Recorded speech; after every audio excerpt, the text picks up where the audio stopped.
Do it. Hi, everybody. I'm Gregg Ward, Executive Director of the Center for Respectful Leadership. Thank you all for being here today. I really appreciate your time. We're talking about political and social tensions rocking your workplace and what you can do about it.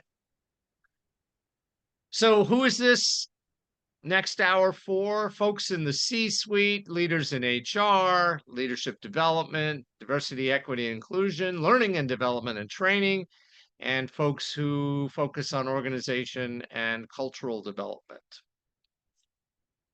So, why should you stick around?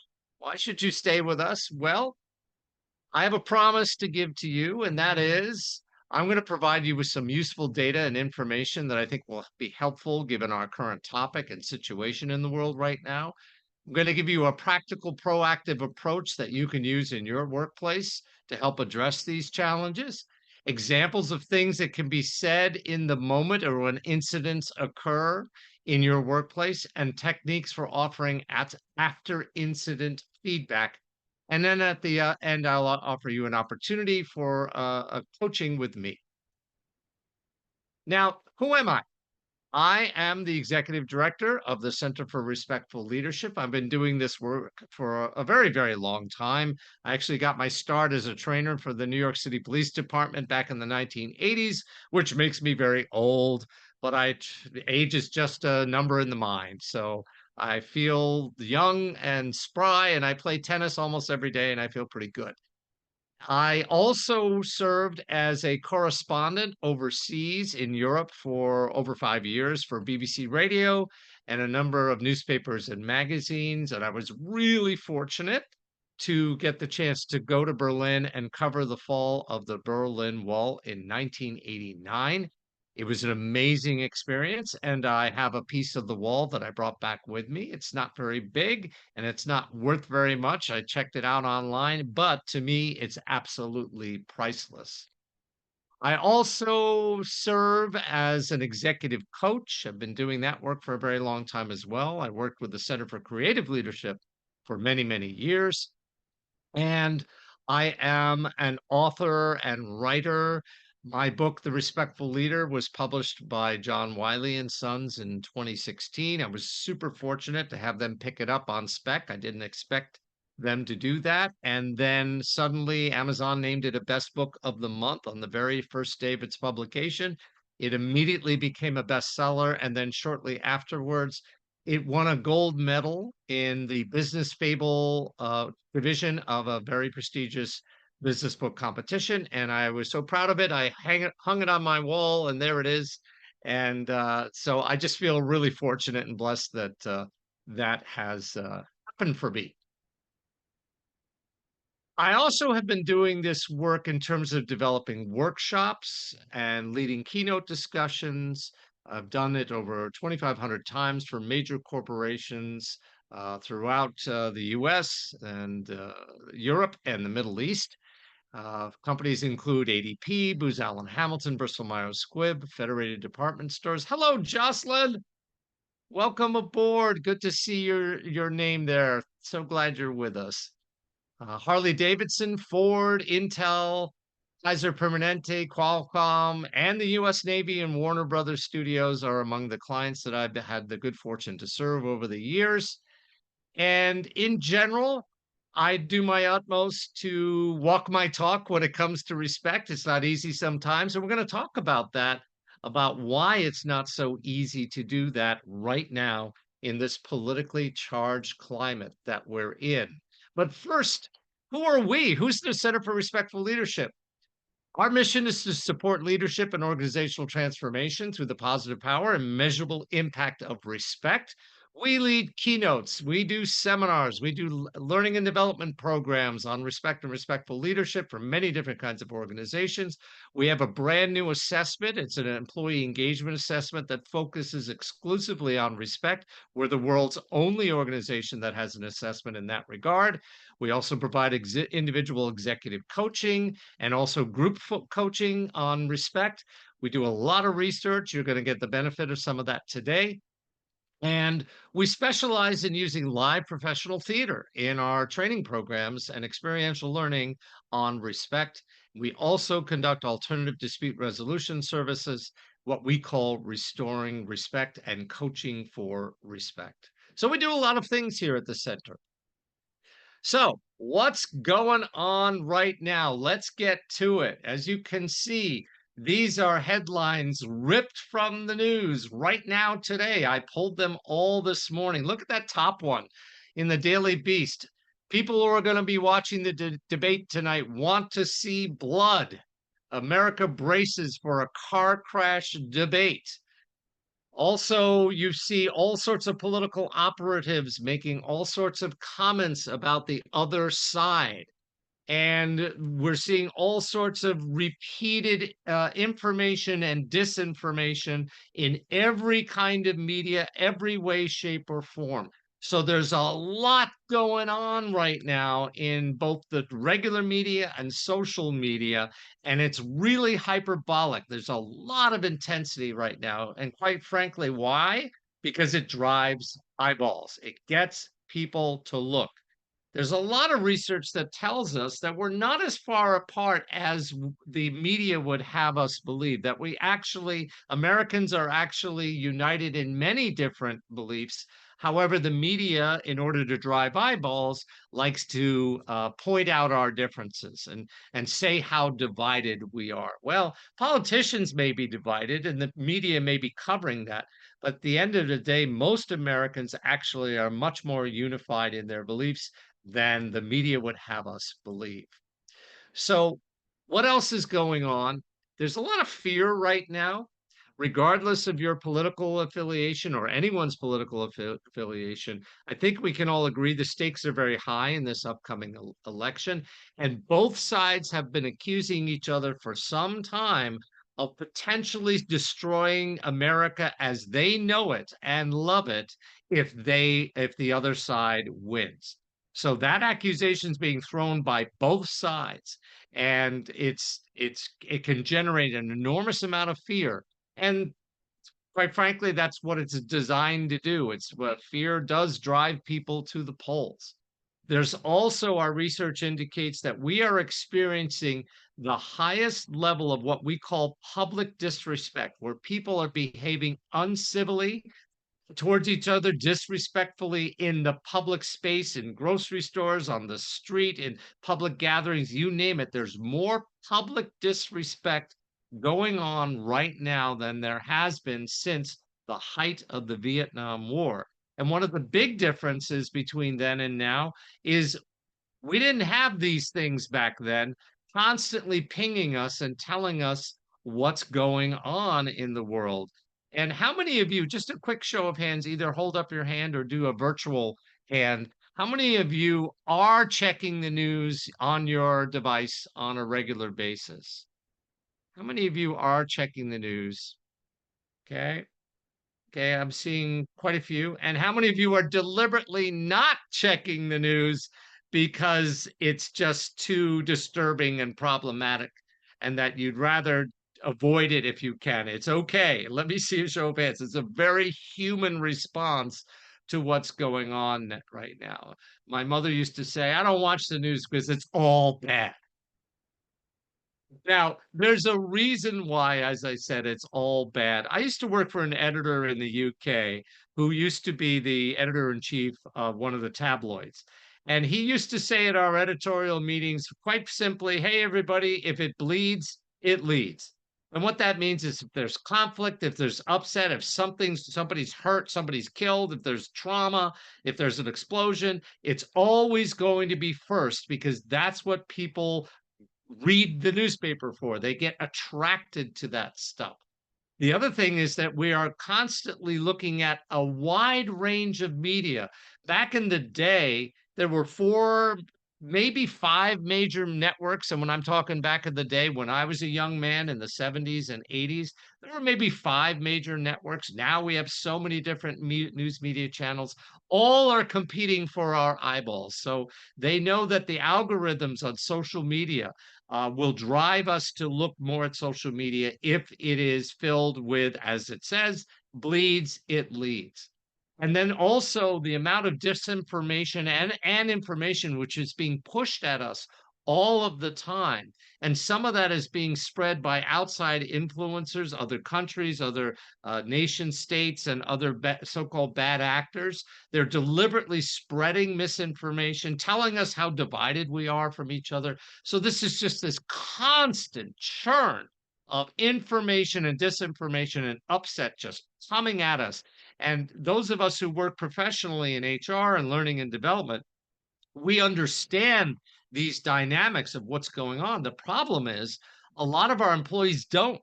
They don't understand, or they're caught up in it themselves.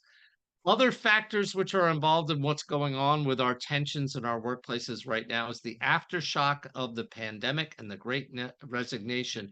Despite the data which essentially says most parts of our society and our workplaces have returned to the way they were before the pandemic, many people still don't feel that that's the case. It's almost like in their minds there was pre-pandemic and post-pandemic, and nothing will ever be the same.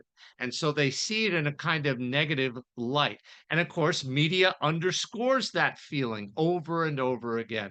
There's also beliefs about the economy and crime. It's very interesting. There's tons of data, and there's a lot of agreement by economists across the board on every side saying that the economy is actually pretty healthy right now and has been for a long time. And we avoided the recession that they kept warning us about. And the stock market is doing very well. And inflation is finally slowing down. Now it's higher than it was, obviously.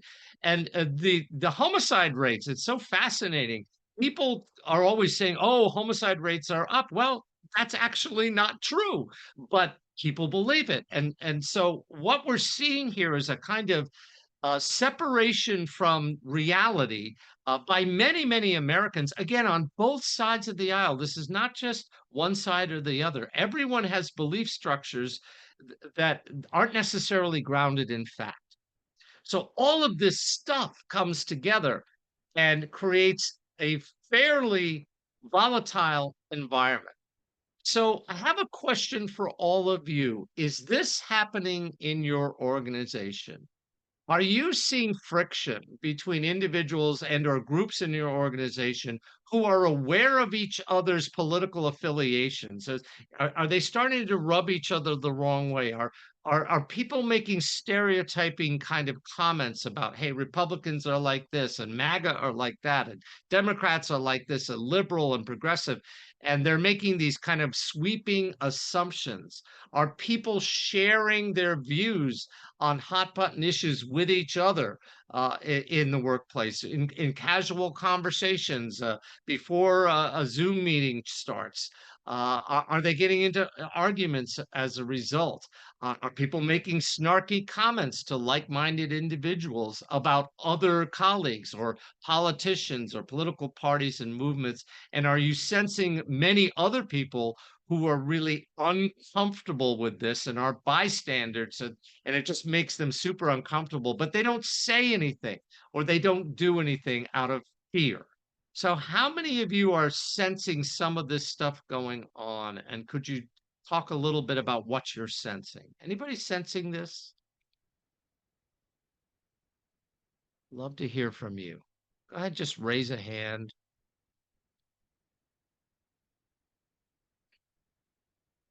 And you don't have to tell us where you're from or anything like that. I'm just trying to get a sense. Am I off base here? Is this not happening at all in your workplace?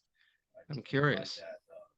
I would say I've noticed it out in the world more, like at my son's football practices or events and stuff of that nature more than here in the Good. office. Okay, good. That's good. Anyone else is noticing that as too? I know we're definitely seeing that outside the workplace. Anyone else sensing it a little bit inside the workplace?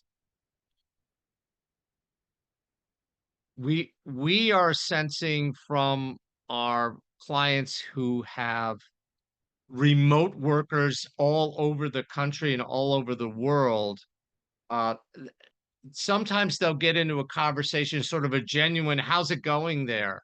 And there'll be a kind of commentary, oh, it's this way or it's that way. And then they kind of get into it, and there's a little bit of dialogue, and it can get a little bit tense. So we're seeing that with a lot of remote workers and conversations that way. Anybody else? Okay. So I'm going to take that as a no. I'm going to take that that's not what you're sensing. I will tell you this, as I've just read an article this morning that people are only now just paying attention to this election, which is interesting to those of us who are glued to the news, who are news junkies. Uh, uh, I believe that as our all indications are that as we get closer and closer to the election and things get even more tense, you will start to see this stuff floating up in your workplace. We don't want that to happen to you. I think you would all agree. None of us want this kind of stuff to bubble up in our workplace. So, what I want to do is talk to you about what might happen if it does. There was a very recent study published in HRO Today that indicates that if an employee has some kind of political discussion at work, regardless of their level, 45% of employees will regret having that discussion because it only made situation more tense. It caused a gap between them and their colleagues. 51% of those surveyed by HRO indicate that they believe talking about politics at work negatively impacts the overall work environment. And here's what I would say to that. If people believe that to be true, then that is what will happen. It's not, there's no proof either way, but when a person believes that talking about politics at work, then when it happens, they will feel a negative impact. They will perceive a negative impact because they believe it does. And then 24% say the upcoming election is going to make their workplace more uncomfortable. So that's 1/4 of the people who were surveyed by HRO recently.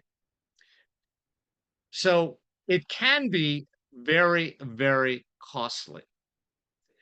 Uh, anyone ever been in a workplace where the leadership has one political leaning and there are folks who think who at lower levels who think differently? Anybody ever been in that kind of workplace where the leadership are open about their politics? Scott, you raised your hand. Scott Gardner, would you mind? And what level were you at when that occurred? This is way back. This is in the 90s, Got it. and as an attorney at a law firm, and I was just an associate. Okay. And would you say then that you were not at that high level of being able to influence the culture of the firm? Is that fair? Absolutely not. Yes, I was not at Right. that level. So, how did that make you feel, regardless of whether you agreed or disagreed with your leadership's political leanings? How did it make you feel? How do you think it made other people who were not influencers? How did it make them feel? Well, I think there's a discomfort there if you don't believe the same thing your leadership believes in. I think, frankly, it's a little more complicated when I was at a law firm, because if the leadership is more conservative at the top and bringing in certain clients, then it's a mixed bag, because, hey, we need the clients to stay afloat. So can my own personal politics, can I do I really have the ability or the right to feel that way if, hey, my livelihood depends on somebody bringing home the bacon? So Very good point. It's a very good point. So, did you actually think about it? Ponder it? Yes, and I mean, basically you kind of keep your mouth shut and you Yeah. do what you need to do, and uh, because I was dependent on the leadership to and the partnership to bring in enough clients to sustain us. So Right. yeah, Bring in the bacon. you could still engage in your own political activity outside work. Right. Right. So I want to roll back for a moment. You said you just, in my words, kind of grin and bear it. You just kind of get on with your work. And that's what a lot of people report is, I'm just going to keep my head down. I don't feel I can influence this. I don't necessarily like this feeling of discomfort, but I gotta earn my living. I have to do my job, and so I'm just gonna grin and bear it, basically. And if you've ever been in a situation where you've had to grin and bear it for a long time, there's some physical and mental impact on you that can be quite negative. It can impact your physical health and also your mental well-being, because basically you're in a constant uh, state of awareness of how where you sit and where you think it differs from others. So you're always a little bit on the outside. And what many people tend to do is they tend to uh, push away or avoid others for fear of that difference in opinion coming up in some way. And so I think we could all agree that this is not good for the health of the organization when people are deliberately kind of keeping their distance from others. We need people to work closely together. Does that make sense, everybody? Is that a fair assessment? Okay. All right. So the bottom line is that you all are right. How many of you feel that it's probably best not to talk about politics at work? How many of you feel that way? I think most of us would agree. It's a good instinct. It actually is a good instinct.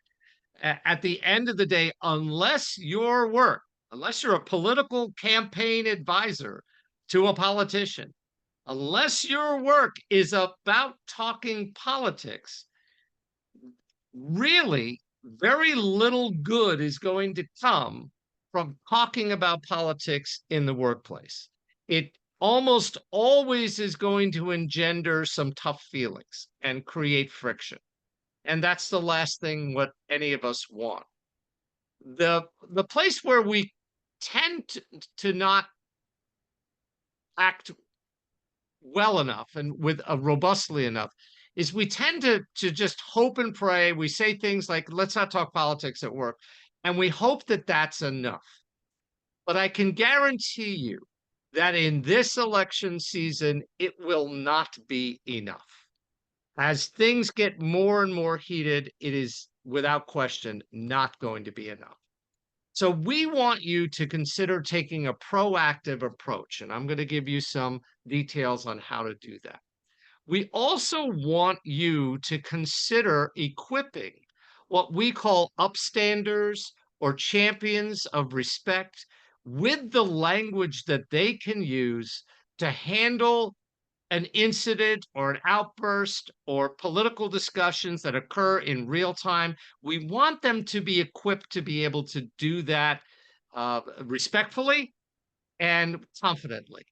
And then we also want to give you, if you work in HR, for an example, some tools that you can use to give people feedback after the incident occurred in a way that they can hear it and take action upon it, not to have that kind of incident come up again. So, a proactive approach. One of the things you can do is simply acknowledge, hey, everybody, if you haven't been reading the news, we've got a big election coming up. There's nothing wrong with you saying that in a town hall or a team meeting or any kind of meeting whatsoever. Even if it's an informal meeting, you as a leader in your organization are perfectly well within your purview to say, hey, folks, we've got this election coming up, and I don't think it's a surprise to any of us that it's a fairly contentious election.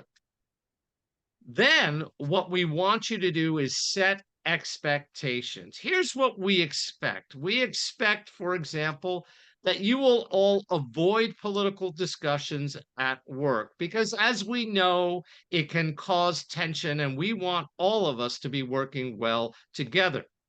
So we have an expectation here that you are not going to talk about politics at work. We're also wanting you to step in and remind each other of that when it does happen. And there are some ways that we can prevent that from blowing up.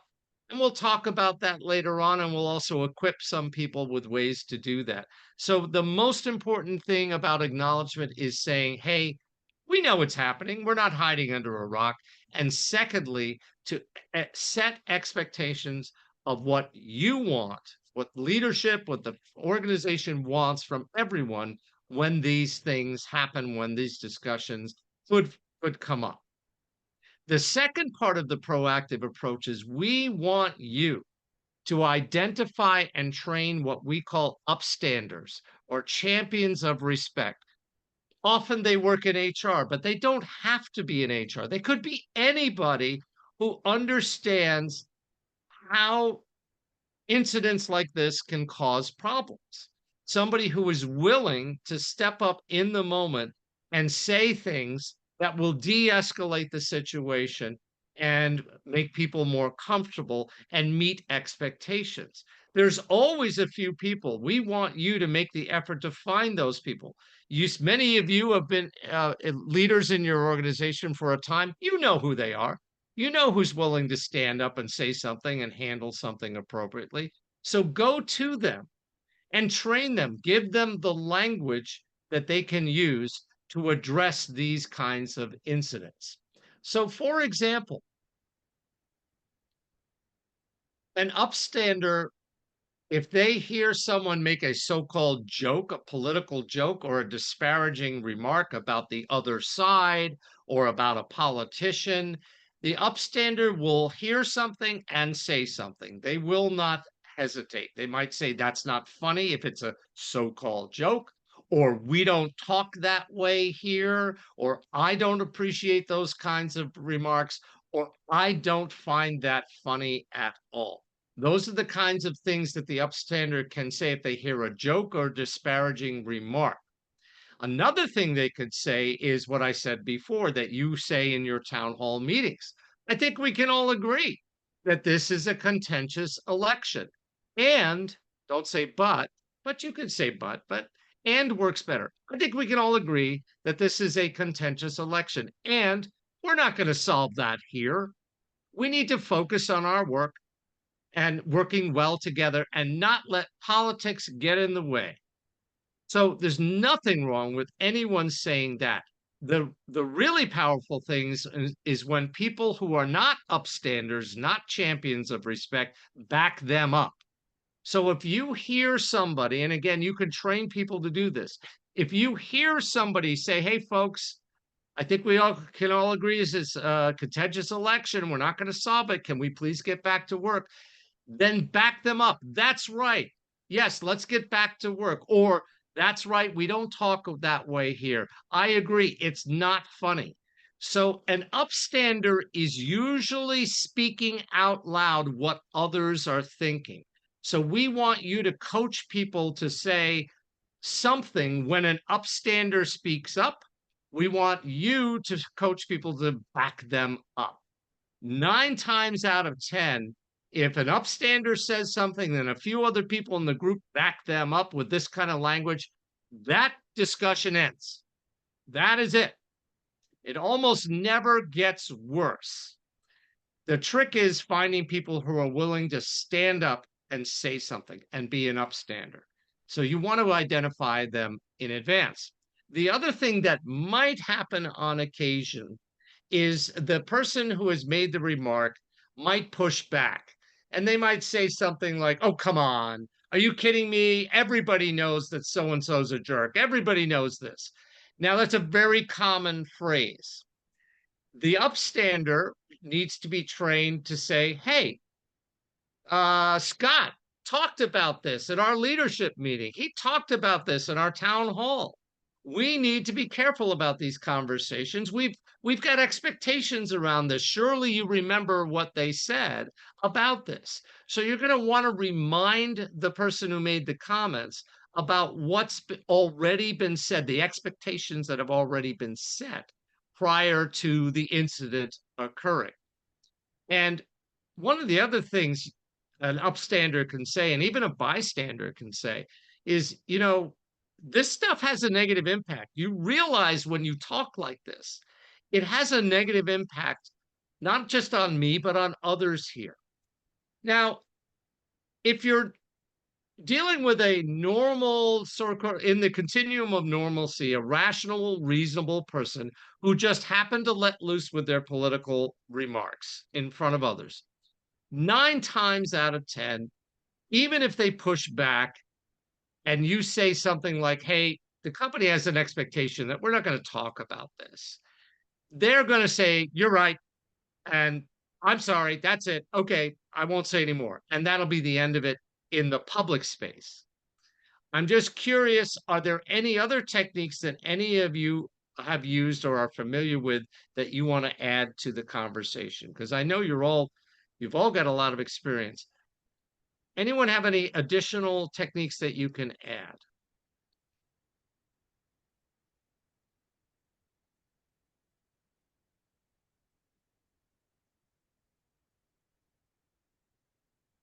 And what do you think of these techniques? Scott, I see your face. Would you mind? What do you think of these?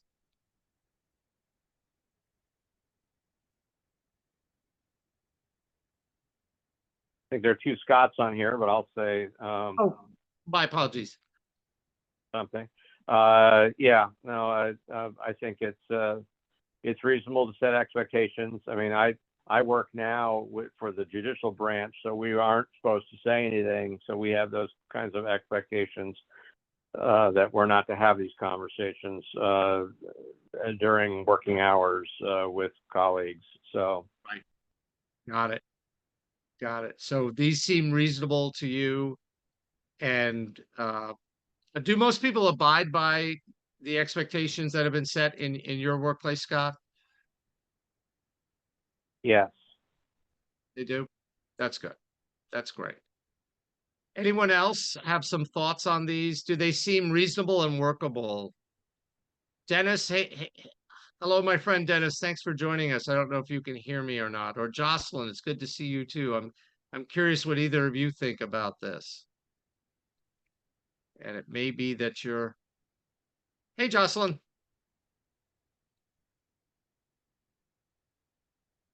Oh. I see you're unmuted, but I'm not hearing you. No worries. How about if anyone wants to put something in the chat if you're having technical issues? I'd love to get your thoughts on these. I'd like to see thumbs up. Do these seem reasonable and doable? I'd love to see that. You tried to share, Jocelyn. I got it. All right. I'm seeing thumbs up. Terrific. So these seem reasonable. Thank you, Danielle. Thank you, Herba. Excellent. Thank you very much. Okay. Now, for many of us, we think, okay, the person said they were sorry. They said it's not going to happen again. That's it. Upstander did their thing. Bystanders did their thing. The person said, oh, not going to happen again. I'm done. That's great. But you don't want to leave it there. You want to follow up with the person. And I'm going to show you a technique for doing that. We call it the after incident feedback. You're going to use a technique that was developed originally at the Center for Creative Leadership called SBIR. And it's really, really a very simple feedback mechanism. You're going to want to take the person aside who made the comments and do this privately. You're going to want to say, look, do you remember when that happened yesterday or whatever happened? And you remember where it was? You want to set the situation it happened during this meeting. It happened in a casual conversation. And of course, the person who was there is going to say, yes, I remember. And they might say, I'm sorry, I'm sorry. And you could say, listen, here's the problem. Here's the challenge. That kind of behavior, when you say things like that, it has an impact, not only on others who may be of a different political persuasion, see it differently, and you might get them spun up, but also on all the people who are really uncomfortable with political conversations at work entirely. You're making this behavior makes everyone uncomfortable. It has a negative impact. Now, the person, again, a reasonable person will say, I get it. I completely agree. I shouldn't have let it happen. And that's all well and good. Sometimes the person might say, oh, come on, everybody talks politics here. I heard you talking, but they might try to push back. At that point, they're getting a little bit defensive. So you're going to want to use the hear technique in connection with SBIR. So what is the hear technique? You're going to want to look for and listen for the emotion in their voice and in their body. And you're going to want to acknowledge it.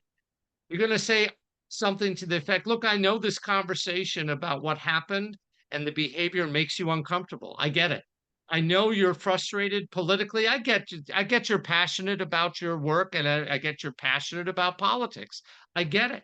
And so you want to acknowledge the emotions that they're sending out at that moment, because psychologically, when you acknowledge people's emotions and you use words that actually describe the emotion, psychologically they feel heard. They feel like their emotions are valid to a certain degree, and they will calm down, because it's very hard to do an after incident feedback session with someone who's really spun up and defensive.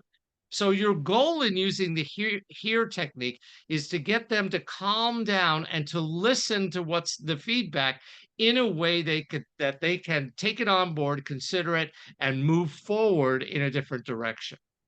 Now, the other thing that may happen is they may get so defensive, or they may just shut down, that you're going to want to add in something that we call respectful remarks using the ODP method.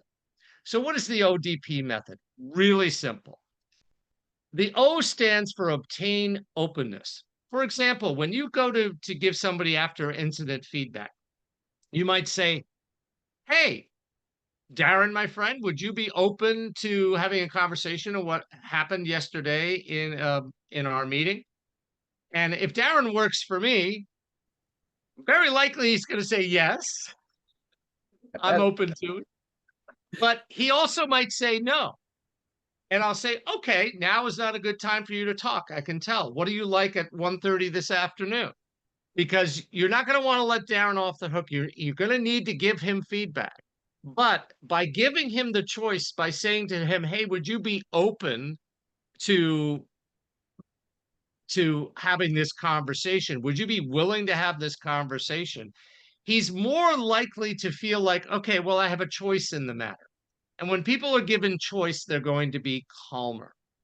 Another thing you could do to open up the conversation is say, I noticed during our meeting that you seemed pretty passionate about your politics. Help me understand, why did you feel you needed to bring it up at that point? And again, the person might say, well, I guess I shouldn't have brought it up. I realized in hindsight that that's probably wasn't a good idea. Or they might push back and say, well, everybody's talking about it right now. I brought it up because everybody's bringing it up. Okay. And all you need to say is, I hear you. I got it.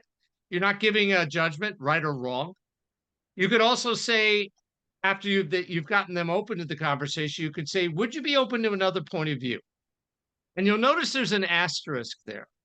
Really interesting about this asterisk. If I say to you, Darren, my friend, hey, would you be open to another point of view? How might you respond?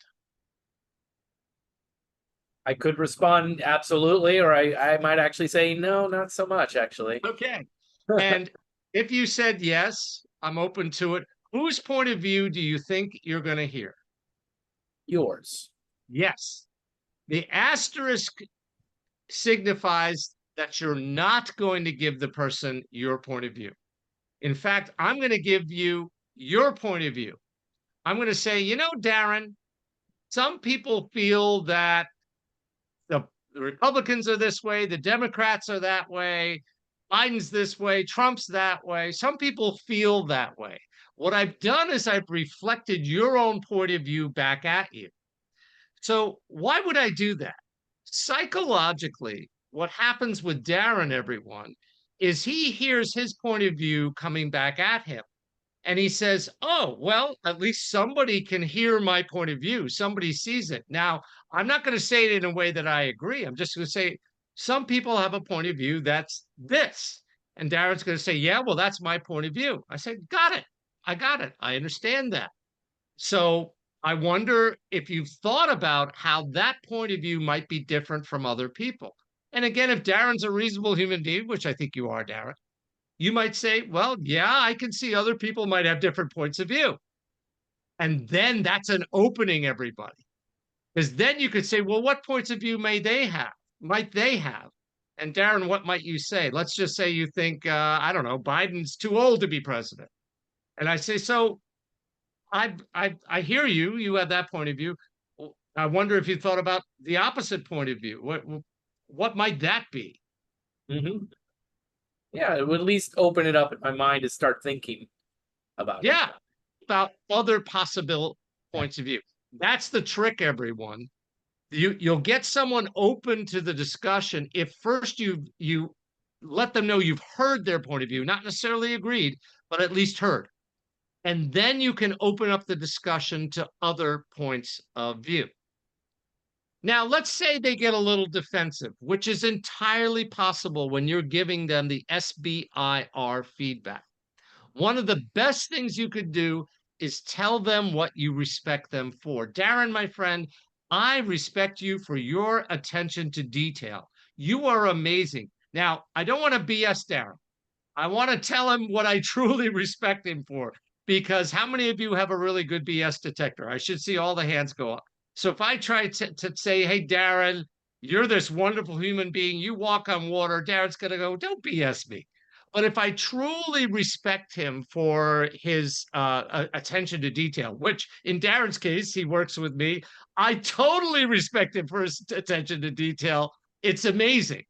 And so psychologically, and the neuroscience tells us is when I tell Darren what I respect him for, he gets a little bit of oxytocin, that hormone, the love hormone, the bonding hormone in his system. He feels good. And he's more likely to be comfortable having a conversation with me about the behavior that occurred in the meeting. Another thing you could do, I could do with Darren, he does work for me. I could say, you know, Darren, I wouldn't be doing my job if I didn't bring this to your attention. And that is my job, to bring this stuff to his attention, to create a harmonious work environment. He knows that. He's not going to argue with me. No, Gregg, that's not your job. He might push back and say, well, it's not your job to police my political thought. And I would say, no, it's not my job to do that, but it is my job to remind you of how all of us have a responsibility of creating a harmonious, respectful working environment. He can't argue with that. And another thing I could say to him is, look, Darren, I don't think you intended to get people spun up. You were just speaking. I think you were just speaking your mind in the moment, your passion for politics in the moment. I don't think you were trying to spin people up. Now, in a way, I'm psychologically letting him off the hook, and that's okay. That's okay, because again, my goal is to calm him down, to get him to be more reasonable, because at that point, when he does, you're going to try to find common ground and see if we can come up with ways, especially if he can come up with ways of moving forward. So you might, to promote possibilities, I might say to Darren, so Darren, I think we can agree that, as I said the other day during our meeting, when this all came up, that this is a really loaded and contentious election. I think we can also agree, Darren, that we don't want a team that's divided politically. We want our team to be really cohesive. So what do you respect in AJ? What do you respect in Sarah? What do you respect in the other people on our team that could help you stay there rather than divide away politically. And so we'd have a coaching conversation about what Darren respects in his colleagues. And there's always something. It could be their experience, their knowledge, their position they've attained, their talents or skills, or the way they treat people. So there's all sorts of things that Darren may respect in his colleagues. And then finally, I could say, well, given all of that, what do you think you could do to make this situation better? And 9 times out of 10, Darren might say, I think I need to apologize. And we have a way of doing that. And it's in my book, The Respectful Leader. There's a way of making what we call a full apology. Another thing that Darren might say is, you know what? You'll never hear me talk politics again. I promise, I pinky swear, Greg, that's never going to happen again. And I'd say, great, I appreciate that. And then I might even make a request going back to SBIR, everybody. There's a request at the end of it. I thank you for that commitment, Darren. I'm going to make a request of you. If someone else brings up politics in front of you, would you mind being an upstander and be the one to say, hey, we don't talk that way here. Hey, we all know this is a contentious election. Can we avoid that kind of talk? Would you be willing to be an upstander? So you're trying to get Darren to be an ally of yours in containing and controlling this kind of negative political talk. And again, 9 times out of 10, Darren, you're a reasonable human being. You will probably say, yes, I can do that. I can do that. So now you have another champion. You have another ally who's willing to help you in ensuring that you don't have a workplace where people are talking about politics and causing friction with each other. So what's going to happen? If you do these things, you do the proactive approach and use this language and these techniques, well, you're definitely going to have individuals who are collaborating better and are willing to help each other out. You're going to have people more genuine in their respecting and considering others' points of views and experiences and ideas. You're going to have people who are communicating more effectively because they're not focused on the differences between them. They're focused on what they have in common and meeting expectations.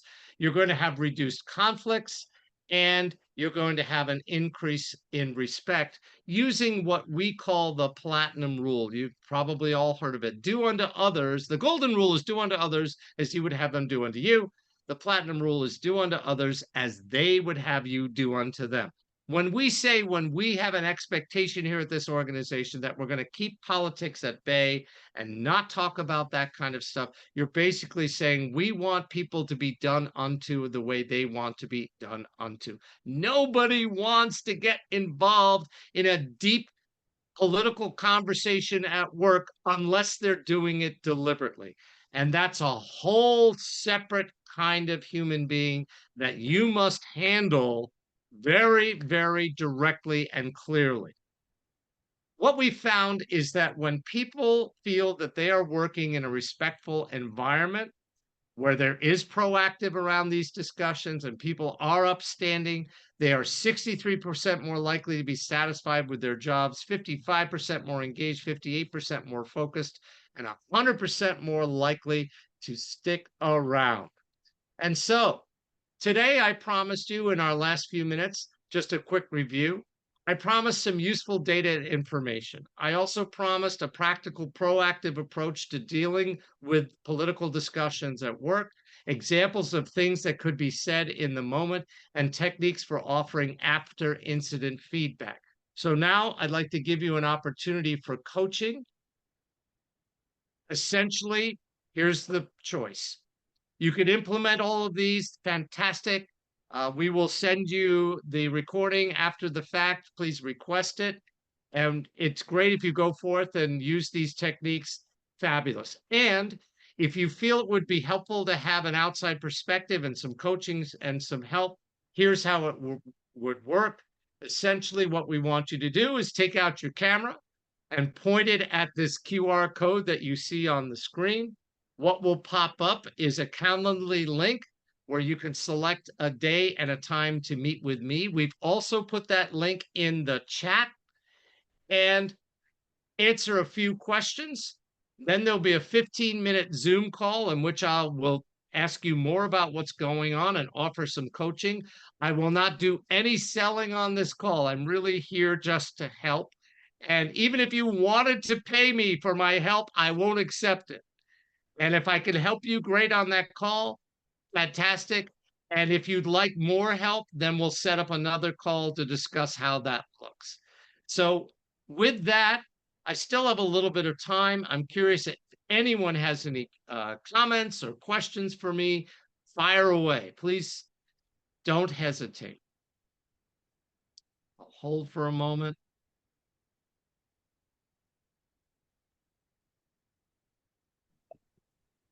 Dennis. Hey, Greg, I don't have a question. I just have a comment. I heard you mention my name earlier, but I couldn't figure out how to come off of mute. So, Oh, good. Well, thank you. Any other comments, Dennis? Was this helpful? yes, it was. And I don't want to be the anchor. Say it again. You don't want to be what? The anchor. Okay. Very good. You're not at all. I appreciate you coming. Anyone else have a comment or a thought? I have a comment, Greg. I felt this was a very informational seminar or webinar. I kind of liked how you approach the subject of keeping professionalism and neutral environment at the workplace is very important. I really like that part a lot. And few examples that I would take to my work is how we can establish clear policies and lead by example, and then, provide trainings, because sometimes I guess we lack that and we forget during this political time. It is important to talk about it and make clear set boundaries. So thank you for Thank you. all the That's great- very kind of you. Great summation of the takeaways. Thank you very much. Appreciate you for doing that. very All much. right. Anyone else? Anyone else have any thoughts or comments or questions? All right. It looks like we're good to go. With that, once again, I want to thank you for joining us at today's webinar. And we do this every month, the fourth Thursday of the month at the same time. We hope you'll join us in the future. Our next topic, we're still working on it, but we're going to be announcing it very soon, and you should get an email invitation for that. And we'll also put it on LinkedIn. So thank you all very, very much, everyone. It's been a great pleasure, and we will talk to you again soon. Please feel free to reach out to me. Thanks, Greg. Thanks, Darren. Thank you. Thank you. Bye-bye. Thank you. Bye-bye, everybody.